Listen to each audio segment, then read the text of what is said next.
गांव में मोहन नाम का किसान रहता था। इस दुनिया में वह बहुत गरीब था। उसके पास एक बहुत छोटा खेत था। उस छोटे से खेत में ही वह खेती करता था। वह जैसे तैसे अपने खेत में काम करता और मजदूरी करके अपना घर चला रहा था।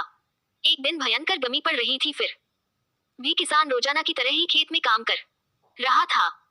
उसे बहुत पसीना हो रहा था, फिर भी वो खेत में हल चला रहा था। उस दौरान खेत में जुताई करते वक्त हल के नीचे से एक लकड़ी का बक्सा निकला। उस किसान ने धैर्य से बक्से को निकाला। वह कुछ समझ नहीं पाया कि इस बक्से में क्या है। केवल उसने बक्से को उठाकर खेत के बाहर मेड़ पर रखा दिया।